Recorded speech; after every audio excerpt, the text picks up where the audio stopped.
this is your host, Shylo Eckstrom, and you are tuning in to Grit and Grace. Real people, real conversations, and real grit.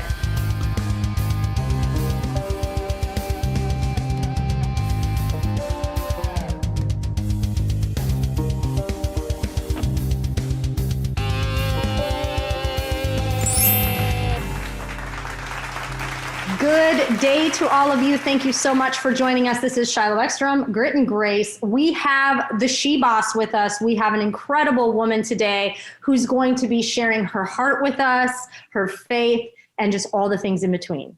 Yay! I'm so excited. I know. I'm so excited too. It's going to be fun. So Taylor, I'm excited to have you. Taylor Thompson, I got to know you on a random app, Clubhouse. You jumped in. I knew your name because we both are in the same industry. You've been in for a little bit. You have a lot of the same connections as me. And it's funny that our paths haven't crossed in the last 10, 20 years because we do know a lot of the same people. And when I was listening to you share, and I think it was a woman's chat room, I was like, I need to know this woman. I need to know her better because I've heard her name. You have a book with your husband, which we will talk all about.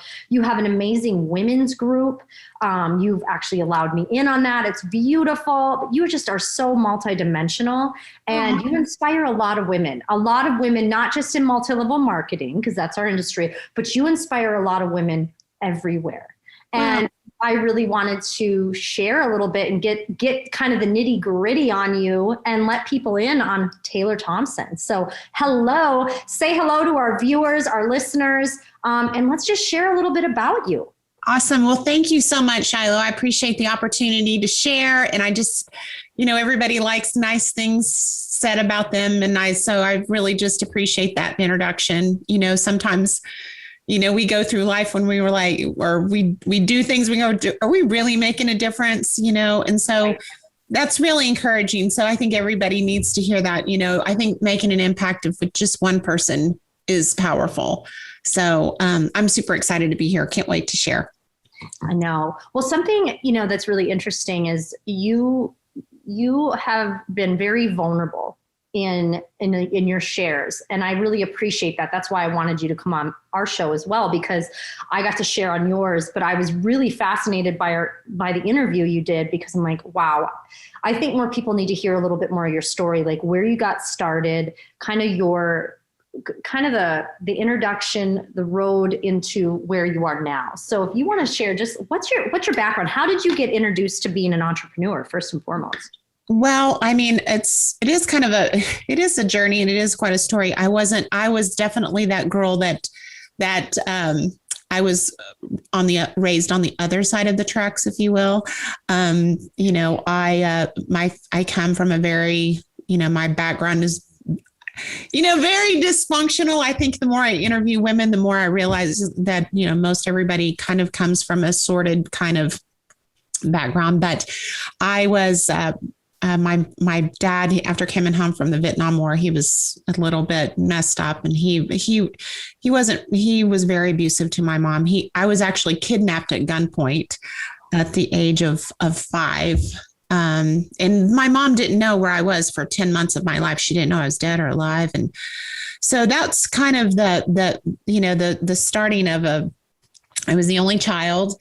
And so this journey of really not necessarily trusting adults too much, with your heart and being a little more, children should be seen and not heard, kind of mentality. My mom ended up while she was trying to find me, she ended up finding my stepfather and they developed a relationship. So immediately upon her finding me, within a month, she was married and I had this new role model, this new man in my life. So that's kind of how it got, for me, it got started. I started with this brand new man in my life, this role model. And so you see, I mean, your listeners can't see that I have long hair, right? And I've always had long curly hair. And immediately my brand new stepfather, because I was starting school, he cut all my hair off. And so I used to have hair down to my waist, and he cut all my hair and I looked, and so it was curly. So it made it even curlier. And so I looked like a boy. So I started first grade, and immediately I was bullied because I was tall and had this short curly hair. So I started out, learning how to navigate relationships, from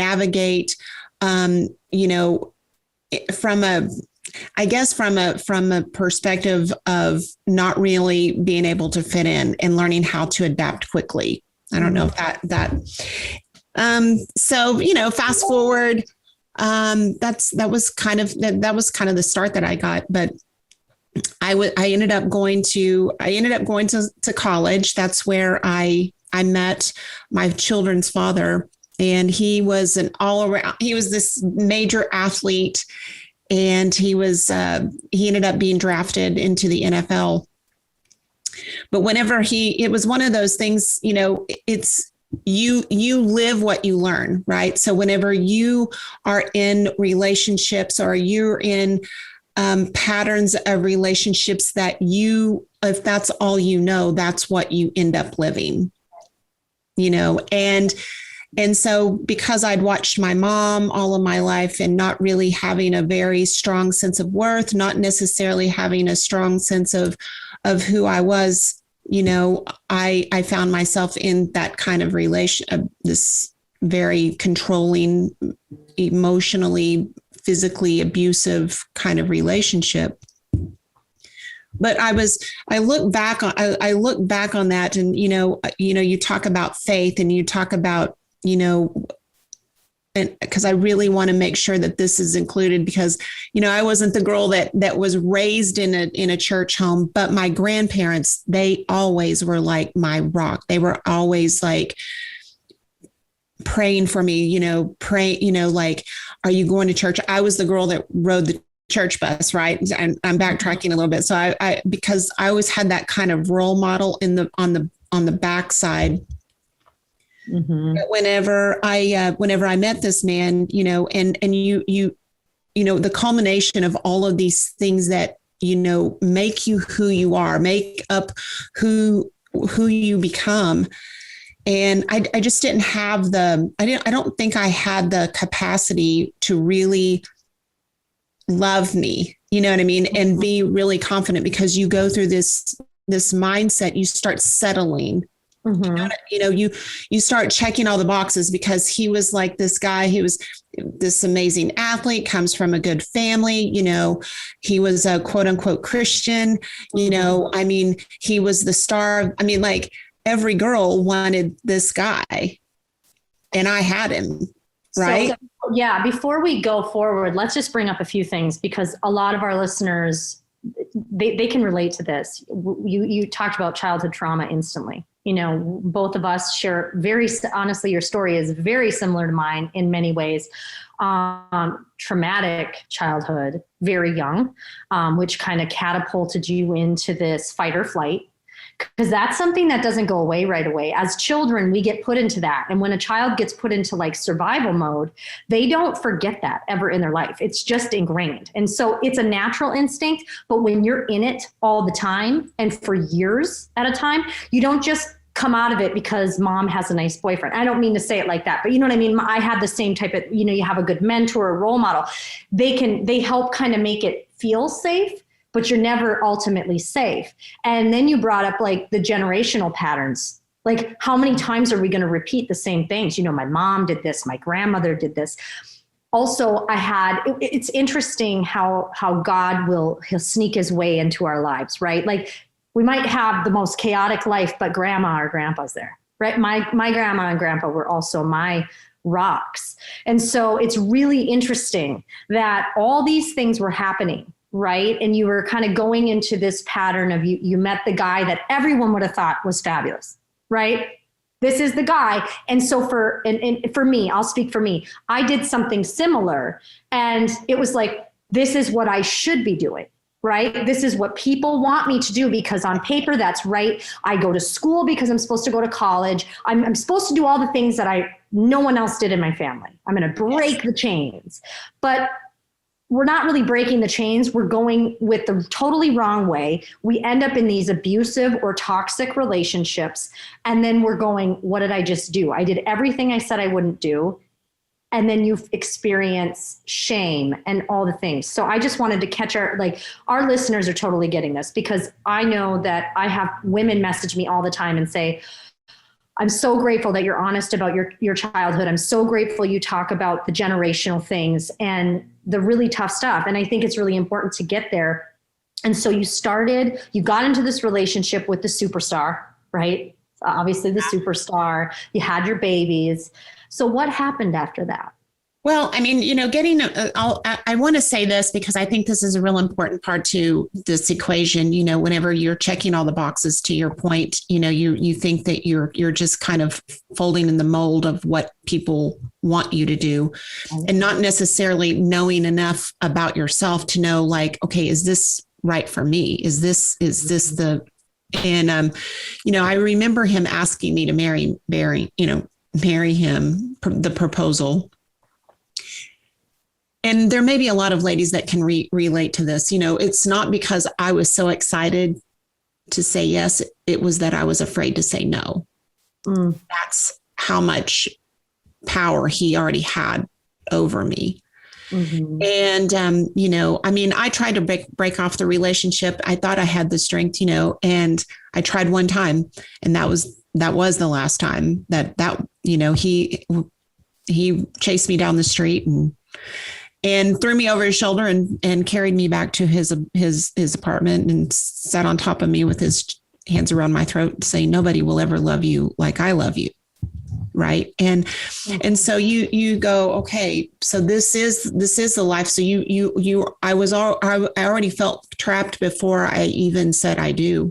And, but he was, it was fine as long as I was and I don't want to sound this as condescending, but like the arm candy, I was I had a box, then I had a role to play. Yep. And so he was in, like I said, he was playing professional football, and I found myself pregnant. He was playing for the LA Raiders. My first time I flew into Los Angeles, LA was on fire. It was during the riots.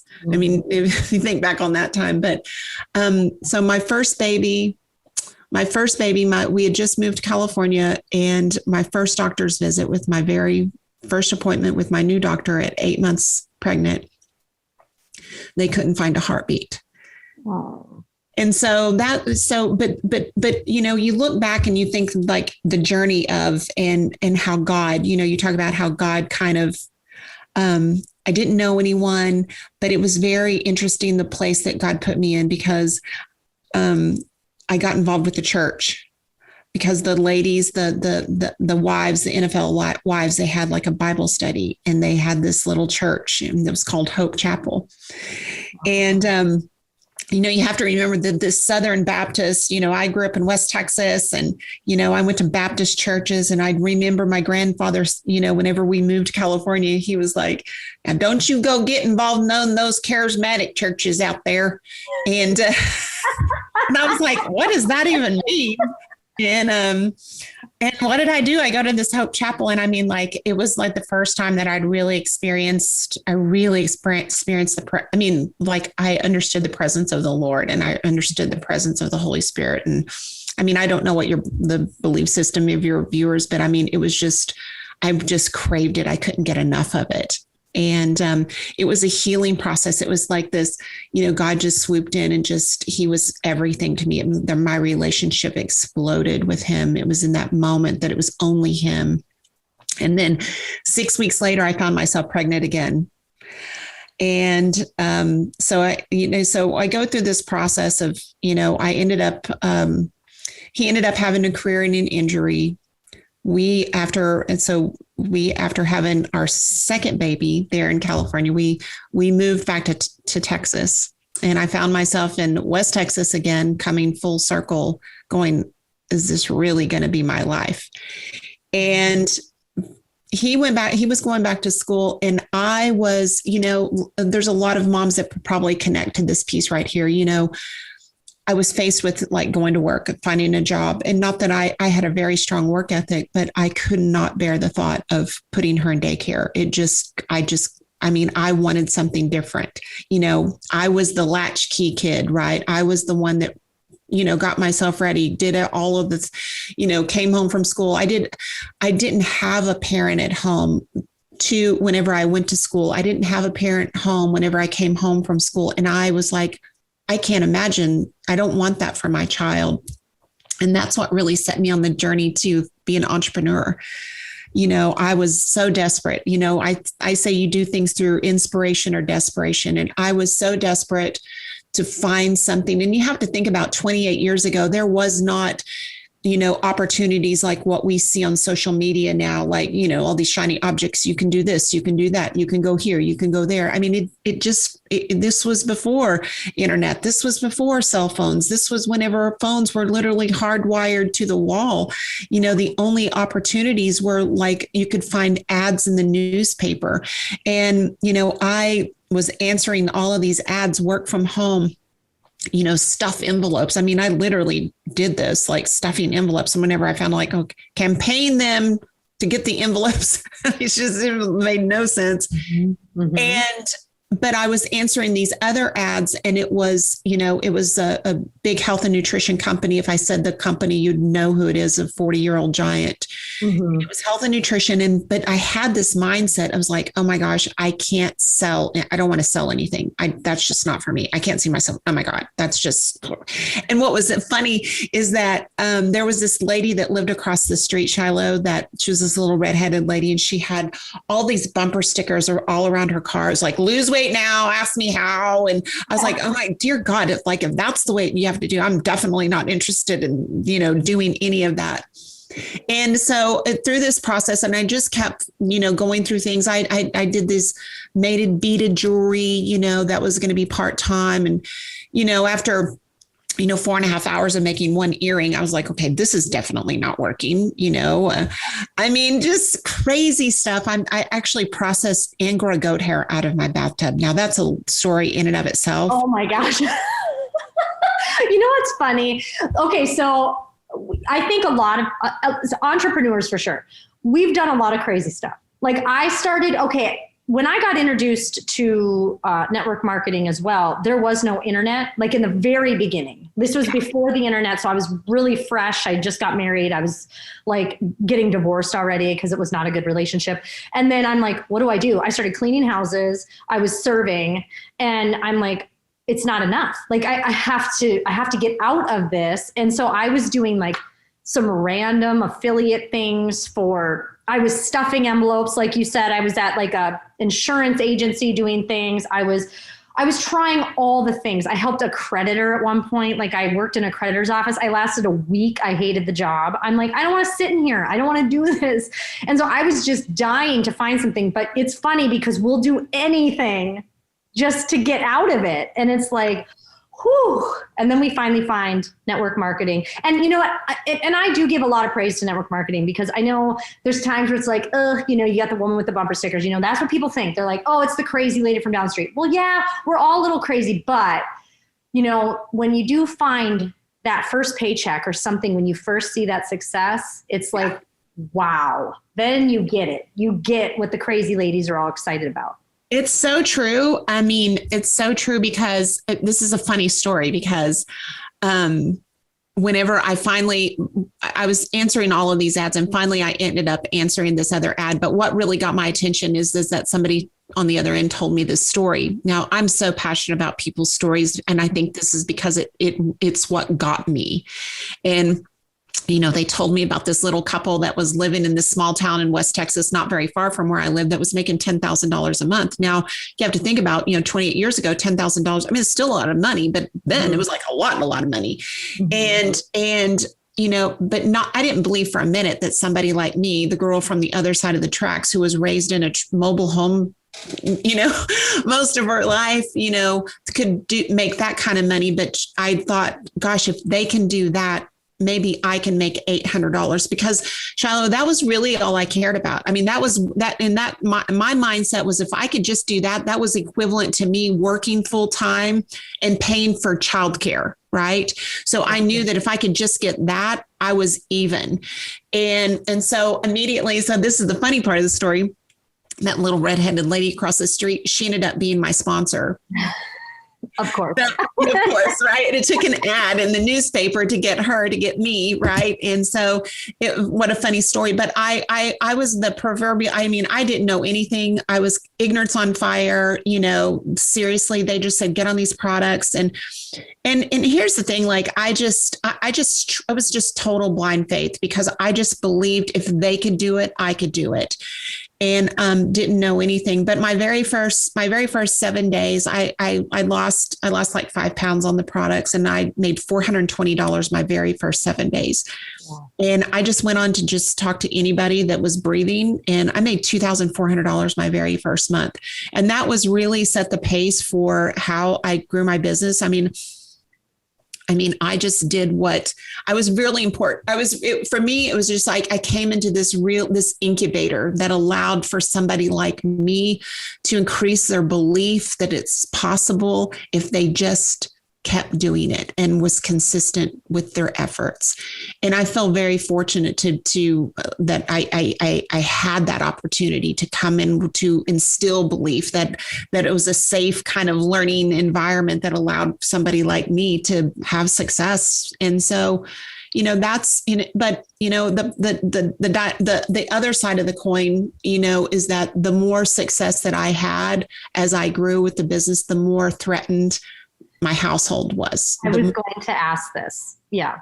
Mm-hmm. I mean, because, you're starting to grow, you're starting to become more, well, now I'm not the girl in the box. Now I'm not the arm candy. Now, I'm being independent. I'm blooming. I'm growing, and he's not. So now there's more threats. And so, but this is where the interesting thing is that the more volatile behind the closed doors became, as I was having my babies. I mean, I ended up having 3 little girls and doing this business and becoming a multi-6-figure earner in this company. And my success, the more success that I had, the more volatile the home life was. I had a ministry at my church. I had an aerobic ministry. People may not even know what aerobics are these days, but I mean, like, I taught, That's fun. I was like, so I taught step classes. I mean, like step aerobics. Some people may not even know what that is. I don't even think they do that anymore, but the boxes, and because that's what my degree was in. And I had an aerobic ministry. And everything was just like on my business life, right? My outside life was amazing, but my home life and my personal life was tumultuous. Sure.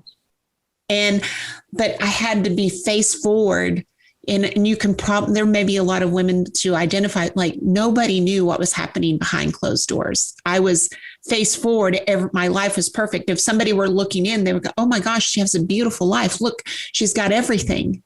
She's got it all. Right. Mm-hmm. But I didn't.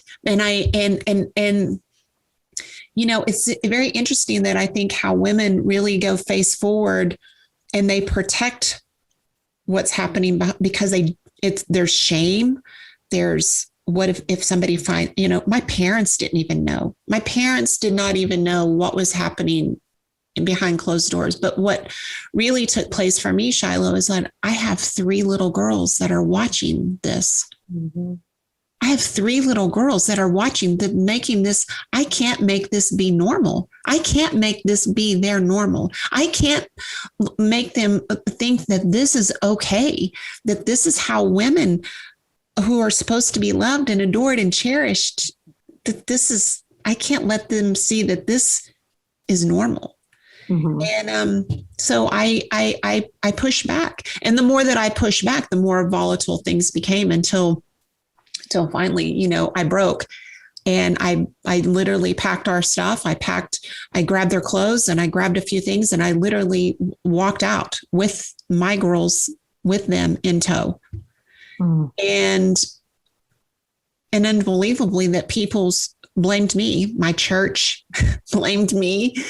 How could you do that? How could you leave him? I lost my church. I lost my business family.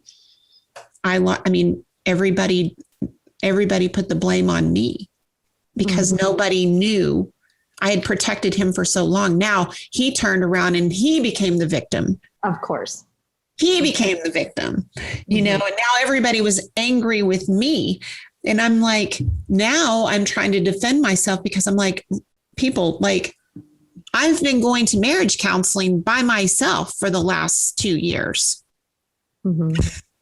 Because the deal, you know, here's the conversation. You can probably appreciate this, is that because he came from the ideal home and he had the ideal life, you know, we wouldn't have a problem if you weren't such a bitch. We wouldn't have any problems if you weren't so effed up. We wouldn't have a problem if you didn't have all this baggage that you brought into the relationship. Right. Right. I can totally relate. You know, something that very interesting with your story, I call it superstar syndrome. You know, when you come into, when you take a relationship and somebody was at the forefront, very public, very like the figure. And then, you know, as the wife, we'll use yours example, but I understand this very much. When those roles reverse, and I'll say it this way, when a career is ended, not by choice, okay, when a career wasn't retired out, when a career wasn't a decision made with the spouse, it's done. Now we go back, now we start over. This person takes what defined them, because it really did define them. That defined them. And now you step in and you are standing in your power and your strength, and you are going to take the role on as you get to be that person for the family now. It doesn't always go well. I'm going to say that this happens a lot with any entrepreneurship, okay? It is hard to find, but it is there. Two people that can support each other equally at different times and be proud even when they're maybe not at their highest. And what I see, I call it superstar syndrome. That person's identity is gone. You're finding yours, and that is threatening. Yes. You're not doing anything wrong. But then when the victim stuff comes out, like, I understand the protecting. You don't want to ever disrespect your spouse. You don't ever want to air your dirty laundry, even to your family. You don't want to be the burden. You don't want to come in and be like, oh, this happened again. Because you know that's not how you do things. And being a woman of faith, you confide in God, you pray, you do the things, you were going to counseling, you were doing the things. Then it comes to this point where, and your story is so relatable, I could seriously start crying. I'm not going to do it. I'm going to hold back because it's very close to home. And then you end up being the person who did all the things. I mean, I have been told at one point that I saved you. And I'm like, but you didn't, because I was a very independent woman before I met you.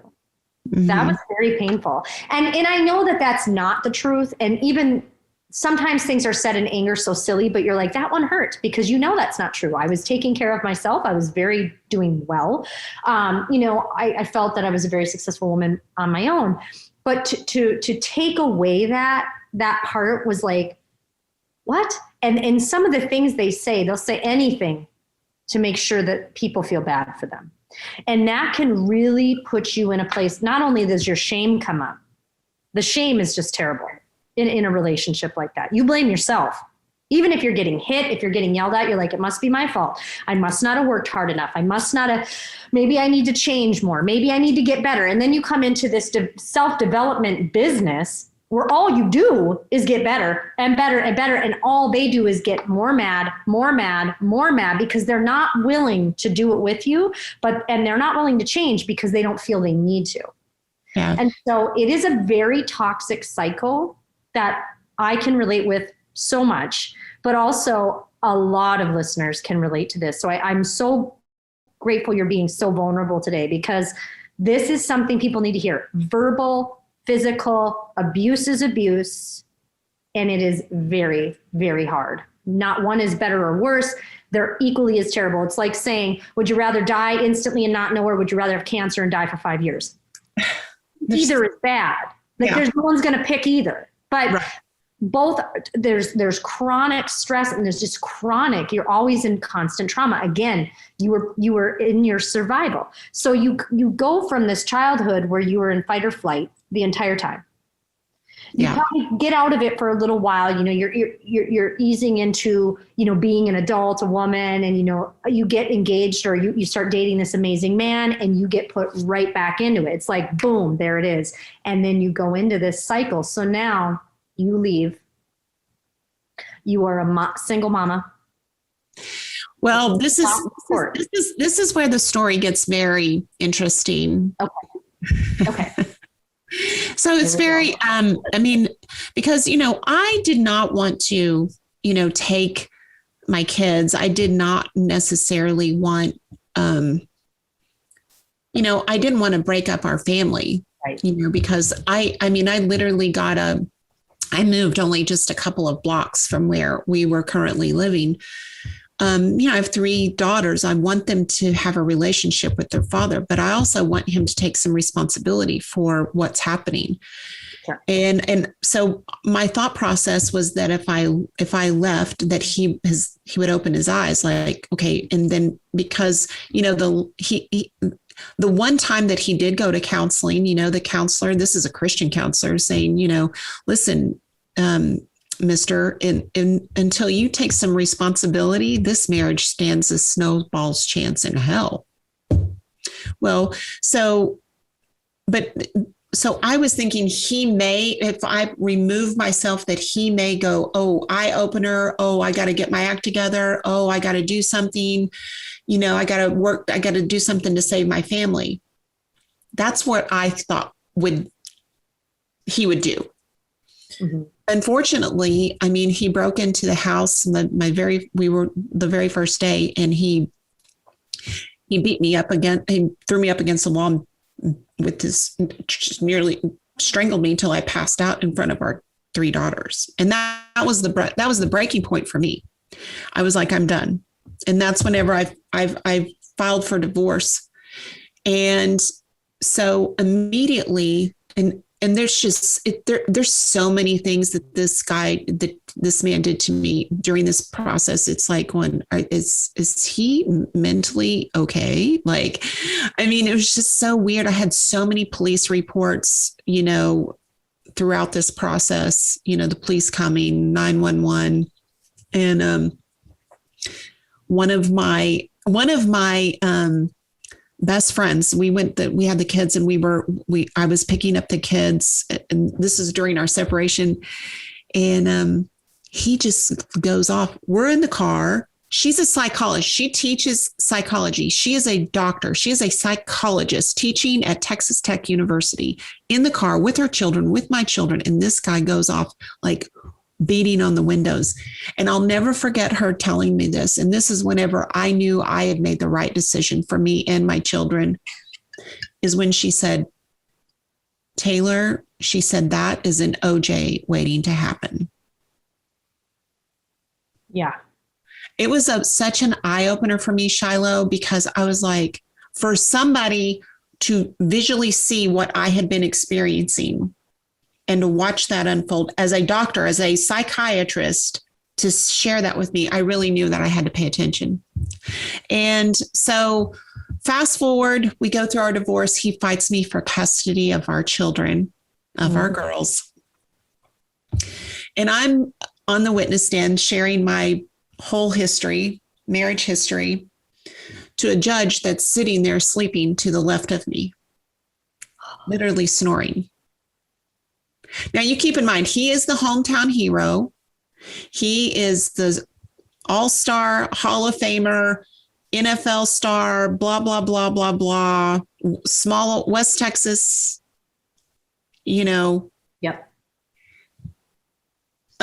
So, and I'm sitting there going, now I had 10 witnesses, you know, he had one, his mother, who had accused me of physically abusing our children.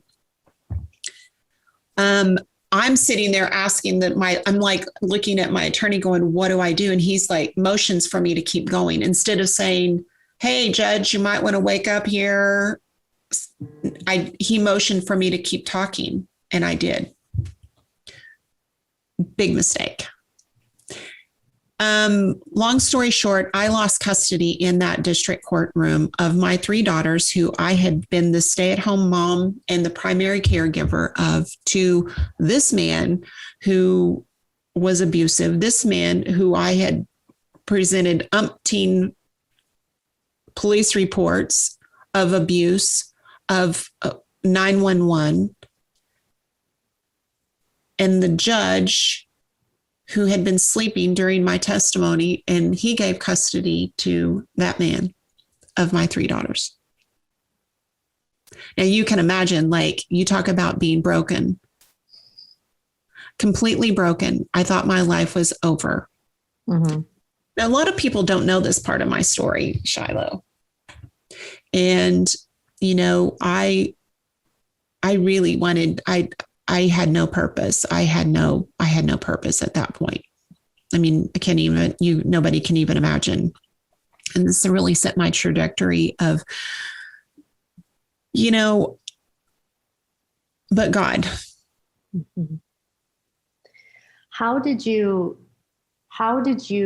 number one, I almost took my own life. I always say I almost went to be with Jesus permanently 2 years ago.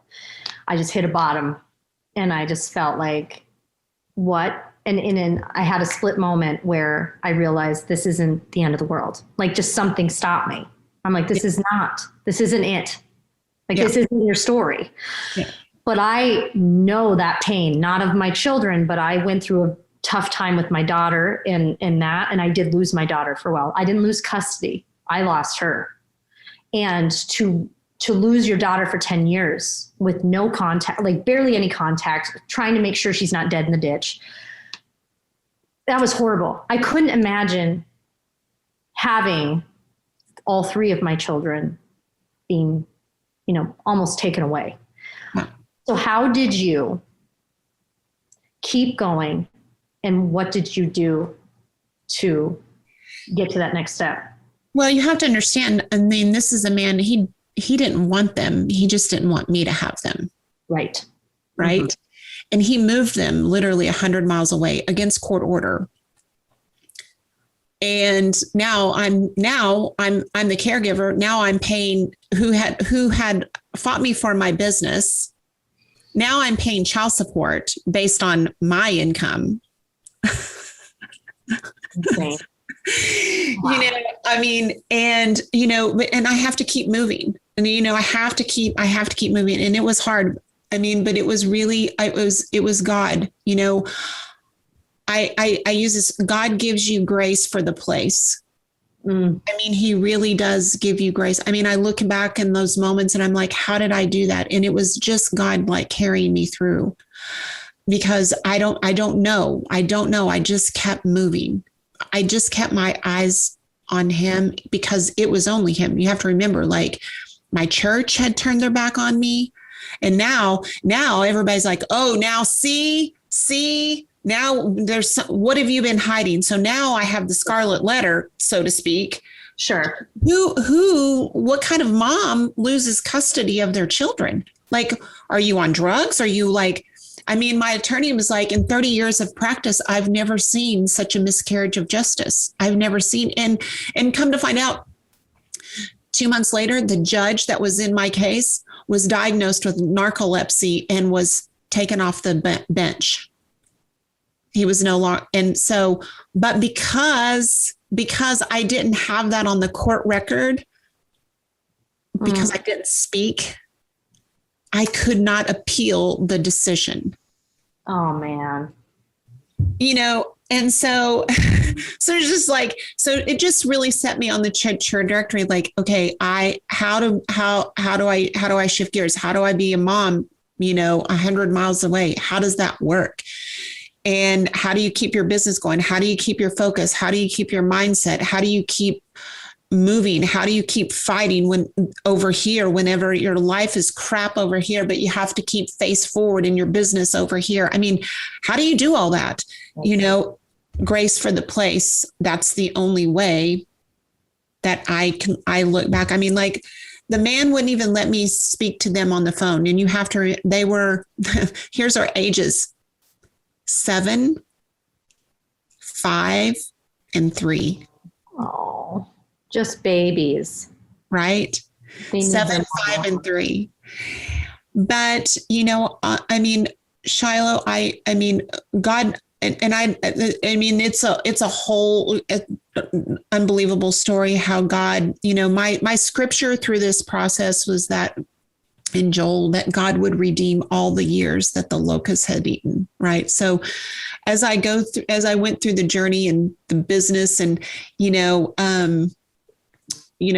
keeping, because I always say, like, your personal life and your business life are never typically good at the same time. There's usually, it's either your business is just going through the pit, or your life is. I mean, there's never at one time, very rare that anybody has both plates spinning simultaneously.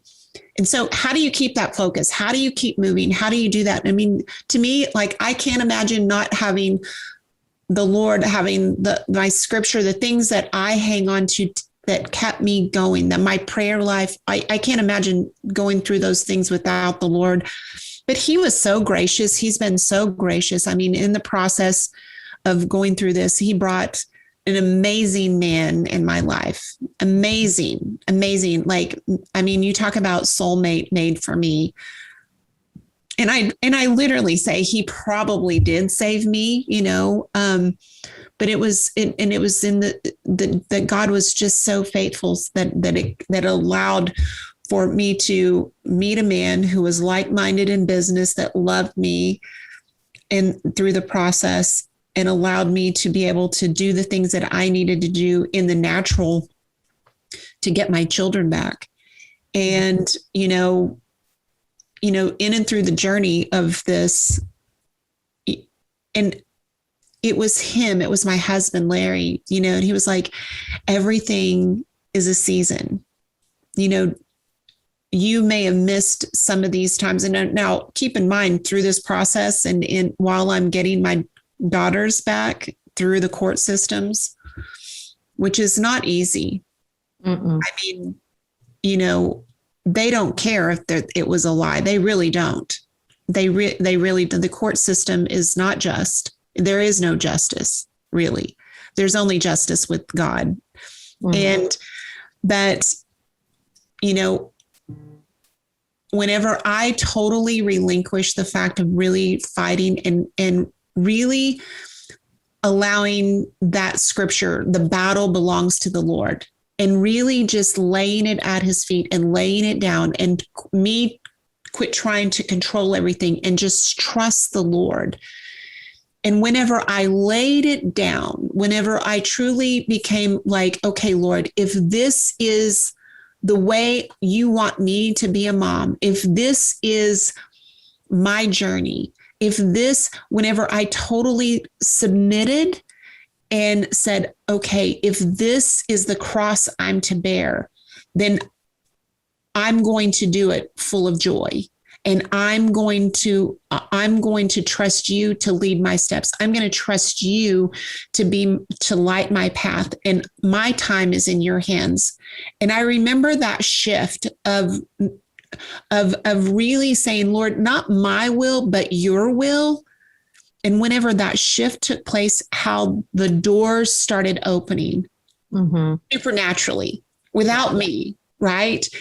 That I was like, oh my gosh.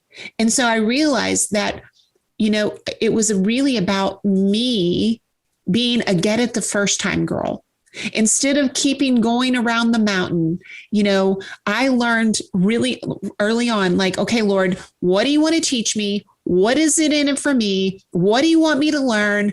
I'm ready. The student is here. I don't want to only go around this mountain once. That's it. And I'm going to take the test and I'm going to pass so we can move on. that was my mindset, that I just didn't want to keep going around the same mountains personally, spiritually, business wise. I don't know if I hope this is helping some listeners here, because I don't want to get on my preaching soapbox, but I'm just saying that how I did it and how I broke through, and how God has been so gracious in my personal life to allow my 3 daughters. Now, if you think about this, Shylo, how gracious they could have been, and you know this, how they could have been so scarred, how they could have been so, with their own baggage, right? God has been so gracious to protect them, their minds, who they are, and the young women that they have, come into, that God allowed them to be restored to me in those years when probably they needed me the most, in those teenage, those younger teenage years, when they really, really, really need mom. And I mean, let's just talk about it. They're in their, early 20s. I think they need me now more than they did whenever they were little. I think, navigating through life at this stage is incredible. But anyway, that story is a powerful story, but it is truly, truly a God story. That is. Well, you've done incredible things. You and your husband have co-authored books, written books. You have an amazing women's network and book club and all the things. You have your daughters are beautiful. I think a lot of women on here can relate to this. There's a lot of women in business who have been through similar journeys. I know I'm one of them. I wasn't under physical abuse or things like that, but I definitely experienced shifts in relationships and watched things break apart. And it's very, very challenging. I went through stages of feeling worthless, hopeless. And I think it's always wonderful to hear a story like yours, to know you can get through it. There's a lot of people, if they lost their children, like, what would that be? That is a very, very hard thing to deal with. And you managed to come through it. You have an amazing family and so much going on. So as we wrap, let's just do the highlight reel. The last 10, 15 years have been incredible for you and your husband. How long have you been married now? 20 years? We've been together for 18 years, but we've been married 16. Okay, there we go. I was close. So it's been an incredible journey. You've done really well in the network marketing space, and you help a lot of people through ministry or your sermons, preaching.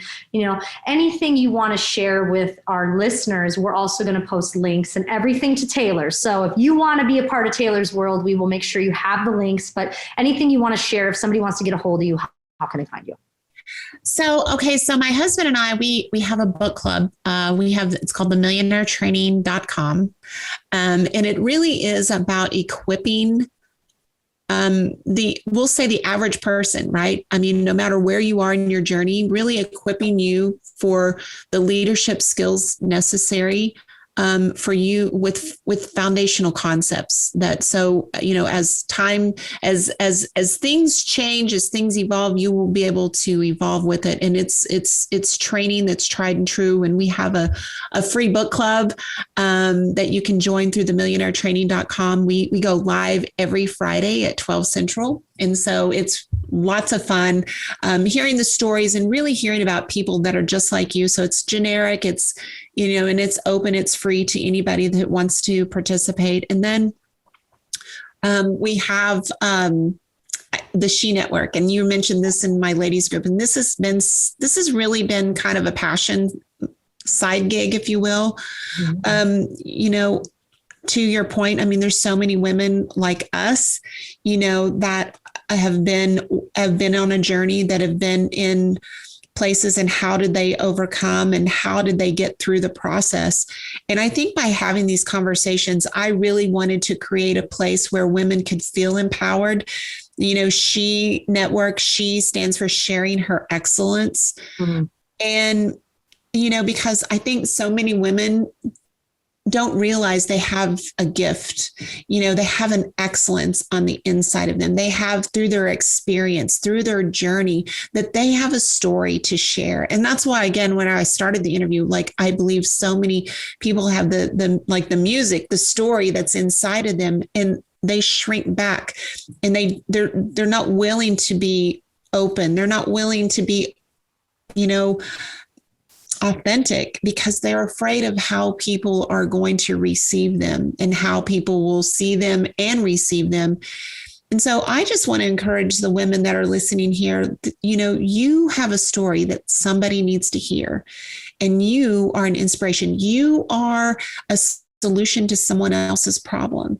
You are the light for someone walking behind you, that you can really be a light and light their path to the same point, because, we're all on the journey. We're all in this together, but don't shrink back. Share your story, share the pain, share the trials, share the tribulations, and how you got through, because I promise you, somebody within your reach needs to hear what you have to say. Somebody needs to be inspired. Somebody needs to be encouraged. Somebody needs to be empowered. And that's what that's all about. So She Network, myshenetwork.com. And then we have a free Facebook group, the She Network. So it's fun. Well, we're going to drop all the links, and everything will be available for all our listeners and viewers. But thank you for sharing your excellence today. And everyone does need to hear these stories. I mean, your story has been, you had me quiet. So if I'm quiet, it's good. I think everyone was like very intent to what you were saying, because there's a lot of women who can relate to this. And that's why we have to share. Even if we impact one person, we did our job, right? Yes. So Taylor Thompson, thank you so much. I can't wait to hug you in person soon. I know we'll get that opportunity one day. Yes. I'd love to meet your wonderful husband. And, it's been another incredible episode of Grit and Grace. I am Shylo Eckstrom, and I'm signing off. This has been one heck of a show. Thank you, Shylo. Thank you for having me. Thank you. Thank you for listening to and watching Grit and Grace. This episode will be continued next week. Subscribe to us on Spotify or Apple iTunes to listen, and download the Lux TV app to watch anytime, anywhere.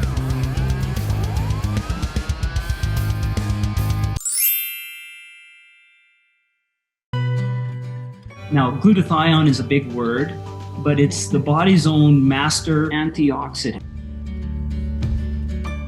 So it's a scavenger for free radicals, for bacteria, and what's relevant now, viruses.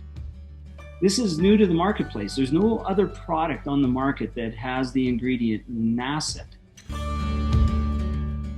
And basically NACET increases the production of that glutathione that is in our body already to strengthen and enhance our immune system and keep it strong. Elevated sense of well-being. Supports muscle strength and endurance. Cognitive function. Powerful liver support. Energy. Helps blood sugar regulation. Superior bioavailability of key ingredients.